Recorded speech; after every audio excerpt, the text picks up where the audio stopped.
Miss Universe 2013 third runner-up Ariela Arida nakikibahagi sa relief operations para sa mga nasalanta ng bagyong Yolanda. Sina Dingnong Dantes at Marian Rivera naman babalik sa Visayas para mamahagi ng kanilang pamaskong handog.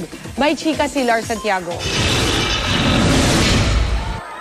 Galing na sa Kabisayan sina Dingnong Dantes at Marian Rivera kasama ang ilan pang artista at namigay ng relief goods mula sa Yes Pinoy Foundation. Si Marian tumulong din sa relief operations ng GMA Kapuso Foundation sa Tabogon, Cebu.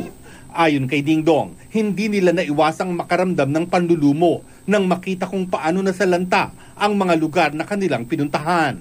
At ngayong Kapaskuhan, babalik sila ni Marian doon para muling mag-abot ng tulong at pasayahin ang nasalanta ng Super Typhoon Yolanda. Lalong-lalo na sa panahon ng Pasko, kung on normal days nga, on normal years, yung pagka-Pilipino, lumalabas pag Pasko na nagiging generous tayo. And siguro mas lalo na ngayon na nagiging evident dahil alam natin na may nangangailangan. Magpapatayo rin ng paaralan sa Iloilo ang kanyang foundation, katulong ang DepEd. Magmula nung nag-launch kami, we received a significant amount na pwede magtayo talaga ng mga classrooms sa area. Dahil kung mapapansin nyo yung mga class, sobrang wiped out talaga sila. Isa pang abala sa pagtulong sa Yolanda victims, si Miss Universe third runner-up, Ariela Arida. Ngayon daw mas nakikita ni Ariela ang kabuluhan ng kanyang pagiging beauty queen.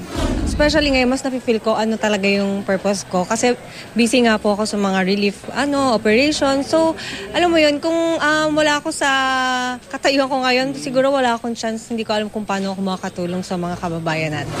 Lar Santiago, updated sa Showbiz Happening.